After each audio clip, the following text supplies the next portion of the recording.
मैं डॉक्टर विकास कुमार, प्रिंसिपल, सनातन धर्म inter college Mirapur, जिला मुजफ्फरनगर, ऑनलाइन क्लासेज में आप सभी का अभिनंदन करता हूं। मैं आज कक्षा 10 के छात्राओं के लिए भौतिक विज्ञान विषय अध्याय मानव नेत्र तथा रंग बिरंगा संसार के अंतर्गत नेत्र की समंजन क्षमता, दृष्टि दोष तथा उनका संशोधन विषय पर आपसे चर्चा करूंगा। विषय पर चर्चा आरंभ करने से पूर्व मैं आप लोगों से चर्चा करना चाहता हूं कि क्या आवश्यकता है हमें नेत्र की समंजन क्षमता, नेत्र दोष के बारे में पढ़ने की। बहुत से छोटे बच्चे आजकल हर परिवार में लगभग अगर मैं कहूं तो मोर देन 50% पीपुल्स के आंखों पर चश्मा लगा है। बच्चे जब अबोध होते हैं तो वो क्वेश्चन भी करते हैं कि हमें चश्मे की आवश्यकता क्यों होती है। चश्मे में लेंस लगते हैं, वो लेंस कितने प्रकार के हो सकते हैं, हम चश्मा लगाते ही क्यों हैं। मुर्गा सुबह उठकर बाग देता है, उसे कैसे पता चल जाता है कि सुबह हो गई।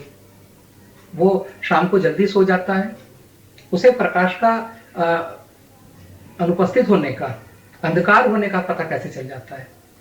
क्या तितली, मधुमक्खी, जो ये अन्य जीव जंतु है, क्या इनको भी कलर्स दिखते हैं। जैसे चैप्टर का नाम है मानव नेत्र तथा रंग बिरंगा संसार। क्या हमारा संसार हमारे नेत्र के बिना भी रंग बिरंगा हो सकता है। क्या नेत्र को छोड़कर अन्य जितनी भी इंद्रियां हैं वो सब मिलकर भी हमारे संसार को रंग बिरंगा बना सकती हैं।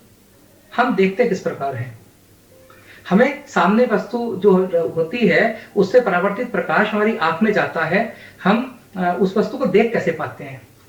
अचानक ऐसे कैसे हो जाता है कि अगर हम ऊपर आसमान की तरफ देखते हैं तो हमें बादल बड़े इजीली दिख जाते हैं। जब हम पास में किताब रखते हैं तो हमें किताब भी आराम से दिख जाती है, और जैसे ही आंखें दूर करते हैं, थोड़ा दूर देखने का प्रयास करते हैं, हम दूर भी इजीली देख पाते हैं।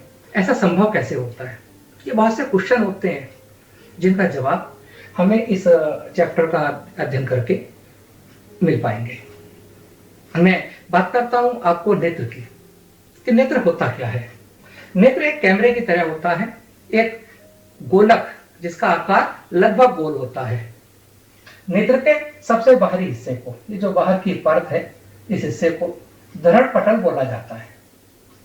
ये धरण पटल है, और धरण पटल का अगला हिस्सा जो ये पोर्शन है, इस पोर्शन को हम कॉर्निया कहते हैं। कॉर्निया के द्वारा ही, कॉर्निया के रास्ते से ही वस्तु से परावर्तित प्रकाश हमारे नेत्र में जाता है। और आपने सुना भी होगा कि बहुत से लोग नेत्र दान करते हैं तो नेत्र का केवल कॉर्निया निकाल कर ही ले जाया जाता है।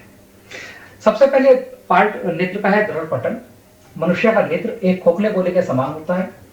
इस खोखले गोले का व्यास लगभग 2.3 सेंटीमीटर होता है। यह बाहर से दृढ़ तथा अपारदर्शी श्वेत परत से ढका होता है। इस परत को धरण पटल कहते हैं। यह नेत्र में प्रकाश के अपवर्तन में सहायक होता है। जैसे मैंने बताया, वस्तु से परावर्तित प्रकाश धरण पटल के ही एक पार्ट कॉर्निया से होकर नेत्र में प्रवेश करता है और यहीं पर अपवर्तन होता है। धरण पटल के भीतर यह दूसरी परत है काले रंग की, यह परत रक्तक पटल कहलाती है। और यह रक्तक पटल आंतरिक परावर्तन को रोकता है। रक्तक पटल धरण पटल के भीतरी पृष्ठ पर लगी काले रंग की झिल्ली को रक्त पटल कहते हैं। रक्त पटल नेत्र में आंतरिक परावर्तन को रोकता है।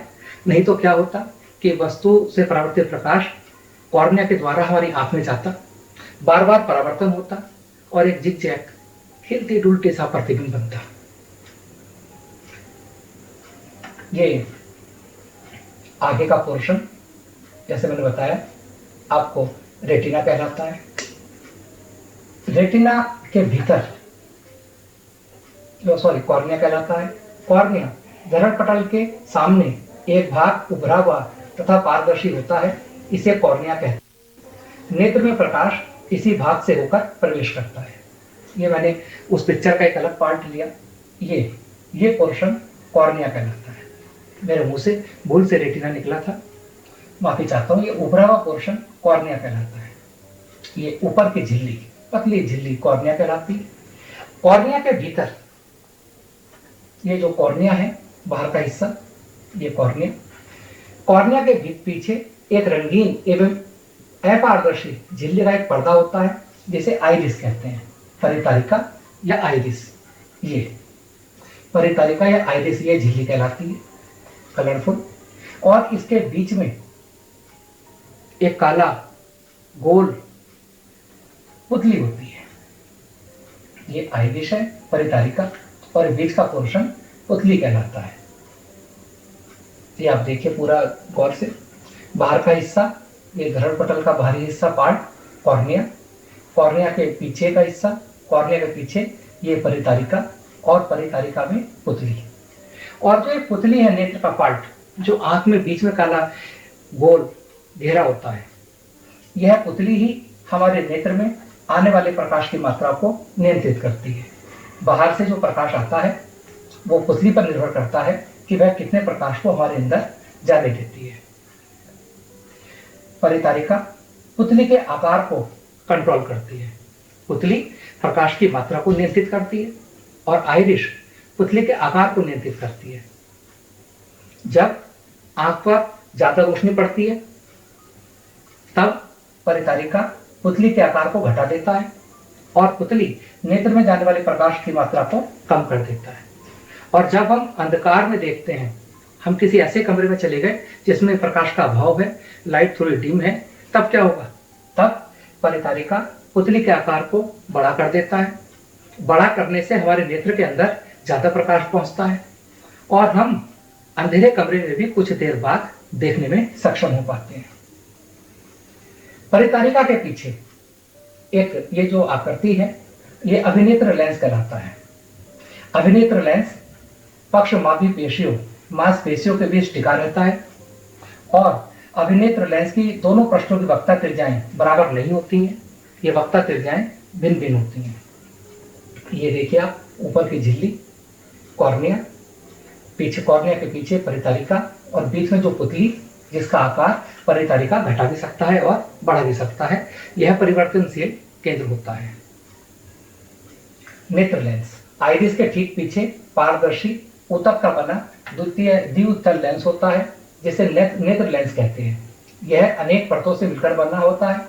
लेंस के माध्यम का अपवर्तनांक लगभग 1.44 होता है, और नेत्र लेंस अपने ही स्थान पर मांसपेशियों के बीच टिका रहता है। ये मांसपेशियां नेत्र लेंस पर प्रेशर डालती हैं, दबाव डालती हैं, और उनके दबाव के अनुरूप ही नेत्र लेंस का फोकस दूरी, नेत्र लेंस की वक्ता त्रिज्या परिवर्तित होती है। जो नेत्र लेंस है, ये हमारे गोलक को, नेत्र को दो भागों में बांट देता है। नेत्र लेंस और कॉर्निया के बीच, कॉर्निया और लेंस के बीच के भाग को नेत्रोद कहते हैं, इसे नेत्रोद कहते हैं। इसमें जल की तरह एक नमकीन द्रव भरा रहता है, और इस द्रव को जलीय द्रव कहा जाता है, और इस द्रव का अपवर्तनांक लगभग 1.336 होता है। अब बात करते हैं दूसरे पार्ट की। ये नेत्र लेंस और पीछे के पार्ट, जो ये दृष्टि पटल है, इनके बीच नेत्र लेंस और रेटिना, पीछे रेटिना होता है। इसके बीच के भाग को काचाभ कक्ष कहते हैं। इसमें गाढ़ा, पारदर्शी एवं उच्च अपवर्तनांक वाला द्रव भरा होता है, और इस द्रव को हम काचाभ द्रव कहते हैं। रेटिना सबसे पीछे का एक पार्ट है, और इस पार्ट में रक्त पटल के नीचे और नेत्र के सबसे अंदर की ओर एक पारदर्शी झिल्ली होती है, जिसे रेटिना कहते हैं, सबसे पीछे। और इसमें झिल्ली में बहुत सारी लाइट सेंसिटिव सेल्स होती हैं। लाइट सेंसिटिव सेल्स रेटिना पर ही जो प्रकाश कॉर्निया के द्वारा नेत्र में प्रवेश करता है, उस प्रकाश के अनुसार नेत्र लेंस रेटिना पर प्रतिबिंब बनाता है, वह प्रतिबिंब उल्टा बनता है। रेटिना में लाइट सेंसिटिव सेल्स होती हैं, बहुत ज्यादा लाइट सेंसिटिव सेल्स होती हैं, करोड़ों में सेल्स होती हैं। ये सेल्स इलेक्ट्रिक सिग्नल्स डेवलप करती हैं, इलेक्ट्रिक सिग्नल्स, विद्युत सिग्नल उत्पन्न करती हैं, और वो विद्युत सिग्नल ऑप्टिक नर्व के द्वारा हमारे ब्रेन को पहुंचते हैं, और हमारा ब्रेन अनुभव के आधार पर वस्तु को निर्धारित करता है। रेटिना पर ही एक बिंदु, रेटिना में एक पीला भाग होता है, एक बिंदु होता है बीच में, जहां पर बना हुआ प्रतिबिंब सबसे अधिक स्पष्ट दिखाई देता है, उसे पीत बिंदु कहते हैं। और एक ऐसा बिंदु भी होता है जिस स्थान पर जिस स्थान को छेद कर दृष्टि तंत्रिकाएं ऑप्टिक नर्व मस्तिष्क को जाती हैं, इस स्थान पर प्रकाश उग्रहिता शून्य होती है और उस बिंदु को अंध बिंदु कहा जाता है। मानव नेत्र द्वारा प्रतिबिंब कैसे बनता है? जैसे मैंने बताया कि जब कॉर्निया पर प्रकाश आपतित होता है, कॉर्निया से होकर प्रकाश नेत्र के भीतर प्रवेश करता है, अपवर्तन होता है कॉर्निया पर, और वो प्रकाश कॉर्निया से अपवर्तित होने के बाद जलीय द्रव, नेत्र लेंस पारदर्शी द्रव से होता हुआ रेटिना पर पहुंचता है। अभिनेत्र लेंस रेटिना पर वस्तु का वास्तविक व उल्टा प्रतिबिंब बनाता है। रेटिना पर जो सेल्स होती हैं, लाइट सेंसिटिव सेल्स, वो दो प्रकार की मुख्यतः होती हैं। कुछ सेल्स रॉड शेप्ड होती हैं, छड़ के आकार की होती हैं, रॉड शेप्ड से, और कुछ सेल्स कॉन्स के आकार की होती हैं। जो रॉड शेप्ड हैं, जो छड़ के आकार की सेल्स होती हैं, वो प्रकाश की तीव्रता को मापती हैं। वो प्रकाश की तीव्रता के बारे में बताती हैं कि हमारी आंख पर ज्यादा तीव्र प्रकाश गिर रहा है या धीमा प्रकाश गिर रहा है। और जो ये कॉन्स शेप्ड हैं, शंकु के आकार की जो सेल्स हैं, वो सेल्स कलर की व्याख्या करती हैं कि किस रंग का प्रकाश हमारे नेत्र पर आपतित हो रहा है। अब मैं बात करता हूं रेटिना से प्रतिबिंब तक कैसे जाता है, कैसे हमारा ब्रेन पढ़ पाता है। रेटिना एक कोमल व सूक्ष्म झिल्ली होती है जिसमें बहुत अधिक संख्या में प्रकाश सुग्राही लाइट सेंसिटिव सेल्स होती हैं। प्रदीप्ति होने पर प्रकाश सुग्राही कोशिकाएं सक्रिय हो जाती हैं और विद्युत सिग्नल उत्पन्न करती हैं। ये विद्युत सिग्नल ऑप्टिक नर्व बर्क तंत्रिकाओं के द्वारा मस्तिष्क तक पहुंचा दिए जाते हैं। मस्तिष्क उन सिग्नलों की व्याख्या करता है तथा अंततः इस सूचना की प्रोसेसिंग होती है, जिससे हम किसी वस्तु को जैसा है वैसा ही हम उस वस्तु को देख पाते हैं। अब मैं बात करता हूं समंजन क्षमता की, कि नेत्र की समंजन क्षमता क्या है। What is the power of accommodation of our eyes. अभिनेत्र लेंस में एक ऐसी क्षमता होती है, जैसे कि मैंने अध्याय को आरंभ करने से पूर्व आपको बताया कि जब हम बादल को देखते हैं तो हमें बादल इजीली दिख जाते हैं। अगले ही पल हम पास में कोई वस्तु देखते हैं तो उस वस्तु को दिख जाते हैं। अगले ही पास अगर मैं एक मोबाइल को अपने देखता हूं तो पास दिख जाता है। तो फोकस दूरी चेंज हो जाती है। अभिनेत्र लेंस में एक गजब की क्षमता होती है कि वो अपनी फोकस दूरी को आसानी से समायोजित कर लेता है। जहां वस्तु रखी होगी उसी के अनुसार फोकस दूरी को एडजस्ट करने की क्षमता समायोजन क्षमता, समंजन क्षमता कहलाती है। अभिनेत्र लेंस की वह क्षमता जिसके कारण वह अपनी फोकस दूरी को समायोजित कर लेता है, लेंस की समंजन क्षमता कहलाती है। अभिनेत्र लेंस नेत्र में अपने ही स्थान पर मांसपेशियों के बीच टिका रहता है। ये मांसपेशियां नेत्र लेंस पर दबाव डालती हैं। इनके द्वारा नेत्र लेंस पर कम या अधिक दबाव डालकर नेत्र लेंस की वक्ता त्रिज्या या फोकस दूरी को परिवर्तित किया जा सकता है। इस पिक्चर के माध्यम से हम देखते हैं कि हमारी आंख है, ये नेत्र लेंस है और एक वस्तु दूर रखी है। उस वस्तु से प्रकाश आता है, कॉर्निया पर अपवर्तित होता है, नेत्र लेंस पर गिरता है और नेत्र लेंस उस वस्तु का प्रतिबिंब रेटिना पर बना देती है। दूसरी ओर अगर वो वस्तु नेत्र के पास रखी है तब भी उस वस्तु का प्रतिबिंब रेटिना पर बनाती है। इस प्रकार इस नेत्र लेंस की फोकस दूरी दोनों परिस्थितियों में अलग अलग है और हमारे नेत्र के अभिनेत्र लेंस की फोकस दूरी वस्तु की स्थिति के अनुसार परिवर्तित होती रहती है और फोकस दूरी को एडजस्ट करने की क्षमता को नेत्र की समंजन क्षमता कहा जाता है। जब हम दूर देखते हैं तो हमारी मांसपेशियां रिलैक्स हो जाती हैं। मांसपेशियों के रिलैक्स हो जाने से अभिनेत्र लेंस पतला हो जाता है। देखिए, जब हम दूर देखते हैं तो नेत्र लेंस को पतला दिखाया गया है और नेत्र लेंस पतला हो जाता है और नेत्र लेंस के पतला हो जाने से नेत्र लेंस की फोकस दूरी बढ़ जाती है और हमें दूर स्थित वस्तुओं को देखने में आसानी हो जाती है।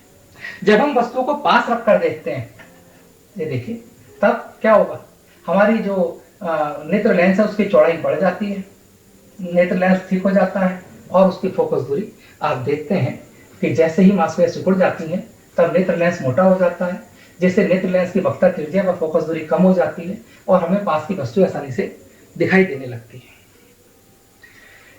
कभी कभी अधिक आयु के कुछ व्यक्तियों के नेत्र का क्रिस्टलीय लेंस, जो अभिनेत्र लेंस है, वो दूधिया हो जाता है या धुंधला हो जाता है। इस स्थिति को मोतियाबिंद कहा जाता है। इसके कारण नेत्र की दृष्टि में कमी या पूर्ण रूप से दृष्टि क्षय हो जाती है। आपने सुना भी होगा कि हमारी दादी का, हमारे दादा का मोतियाबिंद का ऑपरेशन हुआ। ऑपरेशन का अर्थ है कि जो जाला, जो धुंधलापन अभिनेत्र लेंस पर आ गया, उसको हमने हटा दिया। नेत्र का निकट बिंदु व दूर बिंदु, वह न्यूनतम दूरी जिस पर रखी कोई वस्तु नेत्र द्वारा बिना किसी तनाव के अत्यधिक स्पष्ट देखी जा सकती है, इस दूरी को स्पष्ट दृष्टि की न्यूनतम दूरी कहा जाता है। हम स्पष्ट दृष्टि की न्यूनतम दूरी किसे कहते हैं? कि वह न्यूनतम दूरी जिस पर रखी वस्तु को हम बिना किसी अतिरिक्त दबाव के, अपने नेत्र पर अतिरिक्त दबाव डाले बिना उस वस्तु को हम आसानी से देख पाए, वह न्यूनतम दूरी स्पष्ट दृष्टि की न्यूनतम दूरी कही जाती है। सामान्य दृष्टि वाले किसी तरुण वयस्क के लिए स्पष्ट दृष्टि की न्यूनतम दूरी 25 सेंटीमीटर होती है। बच्चों के केस में स्पष्ट दृष्टि की न्यूनतम दूरी कम भी होती है। वह दूरतम बिंदु जिस तक कोई नेत्र वस्तु को बिना तनाव के स्पष्ट देख सकता है, नेत्र का दूर बिंदु कहलाता है। सामान्य नेत्र के लिए दूर बिंदु अनंत पर होता है और इस प्रकार हम सामान्य नेत्र की सहायता से 25 सेंटीमीटर और अनंत के बीच के वस्तुओं को आसानी से बिना तनाव के देख सकते हैं।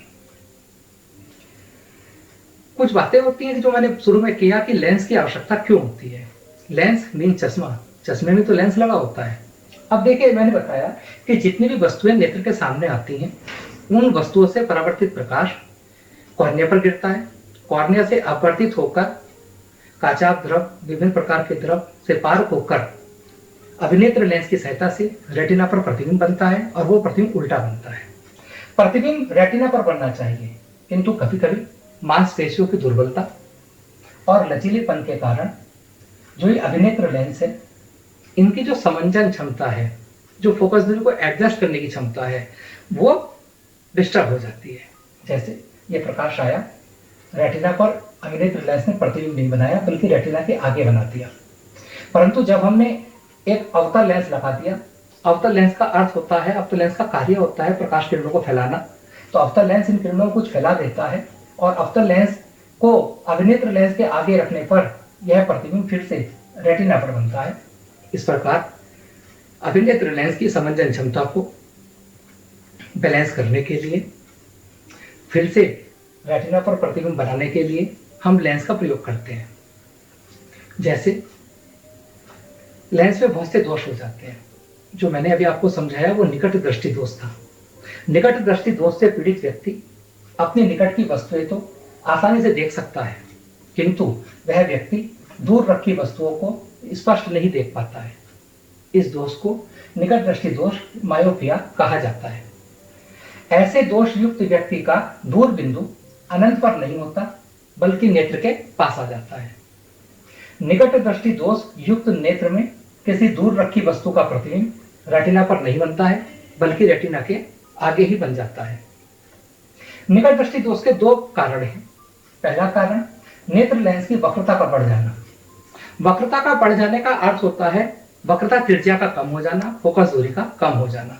और दूसरा कारण है नेत्र के गोलक का व्यास बढ़ जाना। निकट दृष्टि दोष के हम कैसे निवारण कर सकते हैं?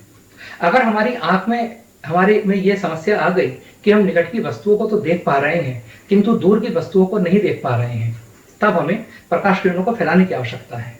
इस कंडीशन में हम उचित फोकस दूरी के अवतल लेंस का उपयोग करते हैं। जब कोई पीड़ित व्यक्ति अवतल लेंस के चश्मे का उपयोग करता है, तब अवतल लेंस प्रकाश किरणों को अपसारित कर देता है। अनंत से आने वाली किरणें लेंस से अपवर्तित होकर थोड़ा पीछे अर्थात सही स्थान पर रेटिना पर प्रतिबिंब बनाती हैं। जैसे ये पिक्चर देखिए आप, निकट दृष्टि दोष युक्त नेत्र का दूर बिंदु है। दूर बिंदु अनंत पर होना चाहिए था, किंतु वो अनंत पर नहीं हुआ, बल्कि नेत्र के पास कहीं खिसक जाता है। यह समस्या आती है। होना क्या चाहिए था कि जो अनंत पर रखी वस्तु थी, उसका प्रतिबिंब नेत्र लेंस के द्वारा रेटिना पर बनना चाहिए था, किंतु वो प्रतिबिंब रेटिना पर नहीं बनता है, बल्कि रेटिना से आगे ही कहीं बन जाता है। इस प्रतिबिंब को फिर से रेटिना पर बनाने के लिए मुझे अवतल लेंस का प्रयोग करना होगा, और ऐसे व्यक्ति के चश्मे के लेंस में अवतल लेंस का उपयोग किया जाता है। ऐसे व्यक्ति के चश्मे में जो लेंस होता है वो बीच में से पतला होगा और किनारों पर से मोटा होगा। अब मैं दूसरी पिक्चर दिखाता हूँ। कभी कभी ऐसा होता है कि जो रेटिना पर प्रतिबिंब बनना चाहिए था वो प्रतिबिंब रेटिना से भी पीछे जाकर बनता है। ये दूरदृष्टि दोष है। उत्तल लेंस प्रकाश किरणों को सिकोड़ता है और उत्तल लेंस के द्वारा किरणों को सिकोड़कर रेटिना पर लाया जाता है। दूरदृष्टि दोष है क्या? दूरदृष्टि दोष से पीड़ित व्यक्ति दूर की वस्तुएं तो स्पष्ट रूप से देख पाता है, किंतु पास रखी वस्तुओं को देखने में उसे समस्या होती है। ऐसे दोषयुक्त व्यक्ति का निकट बिंदु सामान्य निकट बिंदु 25 सेंटीमीटर से दूर हट जाता है। दूरदृष्टि दोष युक्त नेत्र में किसी समीप रखी वस्तु का प्रतिबिंब रेटिना पर नहीं बनता है, बल्कि रेटिना के पीछे बनता है। दूरदृष्टि दोष के भी दो कारण हैं। पहला कारण नेत्र लेंस की वक्रता का कम हो जाना, अर्थात फोकस दूरी का बढ़ जाना। दूसरा कारण नेत्र के गोलक का व्यास कम हो जाना। दूरदृष्टि दोष को हम दूर कैसे करेंगे? जैसे मैंने बताया, दूरदृष्टि दोष में हम दूर की वस्तुओं को तो स्पष्ट रूप से देख पाते हैं, निकट की वस्तुओं को स्पष्ट रूप से नहीं देख पाते हैं। दूरदृष्टि दोष को उचित फोकस दूरी के उत्तल लेंस का उपयोग कर दूर किया जा सकता है। जब कोई पीड़ित व्यक्ति उत्तल लेंस के चश्मे का उपयोग करता है, तब उत्तल लेंस प्रकाश किरणों को अभिसारित कर देता है। समीप स्थित वस्तु से आने वाली किरणें लेंस से अपवर्तित होकर थोड़ा आगे, अर्थात सही स्थान पर रेटिना पर ही फोकस हो जाती है। इस पिक्चर के माध्यम से दोबारा आप समझिए, जो ये निकट बिंदु था, जो निकट बिंदु पास होना चाहिए था, 25 सेंटीमीटर पर होना चाहिए था, परंतु वो निकट बिंदु थोड़ा दूर चला जाता है। और जब पास, अगर उससे पास रखी वस्तु का प्रतिबिंब रेटिना पर नहीं बन पाता, बल्कि रेटिना के पीछे कहीं जाकर बनता है। अब हमारा उद्देश्य यह है कि इस प्रतिबिंब को हम रेटिना पर कैसे लाएं। तब हम उत्तल लेंस का प्रयोग करते हैं। उत्तल लेंस को स्पर्श करके हम पहचान पाते हैं कि बीच में से मोटा होता है और किनारों पर से पतला। और जब पास रखी वस्तु से प्रकाश किरणें चलती हैं, लेंस पर गिरती हैं, तब ये उत्तल लेंस उन प्रकाश किरणों को कुछ सिकोड़ देता है और वो किरणें रेटिना पर जाकर प्रतिबिंब बनाती है। और इस प्रकार दूरदृष्टि दोष को भी दूर किया जा सकता है। इस प्रकार आपने देखा कि निकट दृष्टि दोष में हम अवतल लेंस का प्रयोग करते हैं और दूरदृष्टि दोष में हम उत्तल लेंस का प्रयोग करते हैं। एक दोष होता है जरा दूरदृष्टिता। आयु में वृद्धि के साथ साथ जो नेत्र की मांसपेशियां हैं वो दुर्बल होती जाती हैं, जिस कारण नेत्र की समंजन क्षमता घट जाती है। समंजन क्षमता अर्थात फोकस दूरी को एडजस्ट करने की क्षमता घट जाती है। नेत्र की समंजन क्षमता घटने से उत्पन्न दोष को जरा दूरदृष्टिता कहते हैं। यह दोष मांसपेशियों के धीरे धीरे दुर्बल होने व लेंस के लचीलेपन में कमी होने के कारण उत्पन्न होता है। कभी कभी आपने देखा होगा कि हमारे परिवार में ही किसी व्यक्ति के या तो वो दो प्रकार के चश्मों का यूज करता है। जब दूर देखना होता है तो एक चश्मे का प्रयोग किया, और जब किताब पढ़नी होती है तो दूसरे चश्मे का हम प्रयोग करते हैं। या एक ही चश्मे में दो प्रकार के लेंस होते हैं, दूर देखने के लिए ऊपर वाला लेंस और पास देखने के लिए एक अलग से गोल लेंस होता है। तो ऐसे दोष को दूर करने के लिए हम द्विफोकसी लेंस का प्रयोग करते हैं। द्विफोकसी लेंस में एक लेंस अवतल होता है और एक लेंस उत्तल होता है। एक दो हम न्यूमेरिकल करते हैं इनके ऊपर, क्योंकि निकट दृष्टि दोष और दूरदृष्टि दोष दोनों पर आंकिक बोर्ड एग्जाम में भी आ जाते हैं और हमें पता भी होना चाहिए कि भी हमारी आंख में ये दोष है। अगर कोई बता दे कि भी आप इतनी दूर का नहीं देख पा रहे हैं, तो हम पता लगा सकते हैं कि हम कौन सा लेंस प्रयोग करेंगे और कब करेंगे। जिन बातों को थ्योरेटिकली बताया गया कि भाई निकट दृष्टि दोष में आप क्या कर रहे हैं, अवतल लेंस का प्रयोग कर रहे हैं, दूरदृष्टि दोष में आप उत्तल लेंस का प्रयोग कर रहे हैं, तो उसी बात को आंकिक की सहायता से हम समझते हैं। एक निकट दृष्टि दोष वाला व्यक्ति 15 सेंटीमीटर दूर स्थित पुस्तक को स्पष्ट पढ़ सकता है। पुस्तक को 25 सेंटीमीटर दूर रखकर पढ़ने के लिए उसको कैसा व कितनी फोकस दूरी का लेंस प्रयोग करना होगा। देखिए, वो व्यक्ति 15 से भी दूर रखकर पुस्तक को पढ़ पा रहा है, परंतु स्पष्ट दृष्टि की न्यूनतम दूरी 25 सेंटीमीटर है और वो चाहता है कि 25 सेंटीमीटर दूर रखकर वस्तु को पुस्तक को पढ़े। तो इसका सीधा सा अर्थ है कि हमें ऐसे लेंस का प्रयोग करना होगा जो 25 सेंटीमीटर दूरी पर रखी वस्तु का प्रतिबिंब 15 सेंटीमीटर दूरी पर बनाते हैं। अर्थात 25 सेंटीमीटर वस्तु की दूरी होगी u और 15 सेंटीमीटर प्रतिबिंब दूरी होगी v। वस्तु बाईं ओर मानी जाती है, u is to -25 centimetre, v is to -15 centimetre.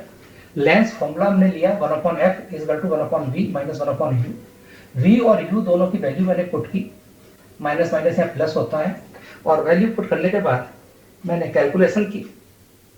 जैसे ही मैं कैलकुलेशन करता हूँ, मैंने 75 एलसीएम लिया, -5 + 3 -2/75 -37.5 सेंटीमीटर अवतल लेंस।